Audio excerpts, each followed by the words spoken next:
point blank, he was asked, where do you think you will end up next season?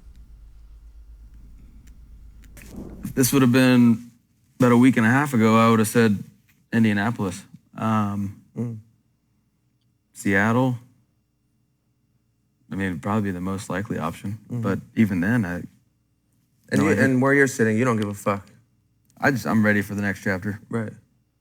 The next opportunity. Because the only one I'm guaranteed with the next spot is 1 year. Because I have one more year of a guaranteed contract. So I have 1 year wherever I go, and it's my next interview. It's something to put on my resume for the next job.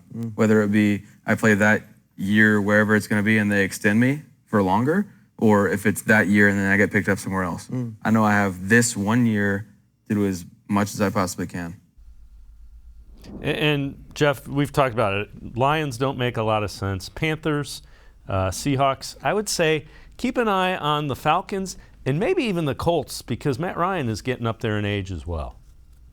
And he brought that, and I'm glad you pointed that out, because it is a 1 year deal. Matt Ryan sure looks like he might only have 1 year left. And if the Colts want to get their quarterback of the future, and now it's $18.9 million is a very expensive backup quarterback proposition. But if you're investing in the future and you believe in Baker Mayfield, look, they're not going to give up anything to get him, other than maybe a conditional pick, and that's gonna rub a lot of us in Browns land the wrong way. But that does make some sense. Seattle obviously makes the most sense. I think even the biggest Drew Lock fans would struggle to insist that he's a better quarterback option than Baker Mayfield is.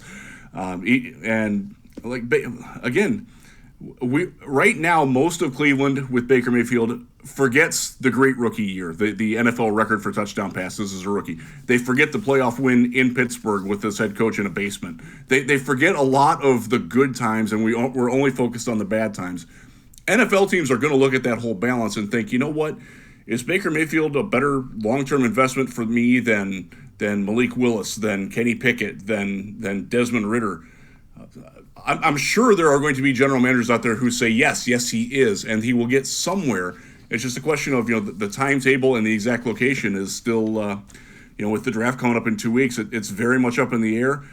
If I'm a team right now that needs a quarterback, I'm waiting until after the draft before I make a move. So I think the Browns are going to be sitting with Baker for a little while, at least a couple more weeks, and then see how the dust shakes out after that, see how it settles.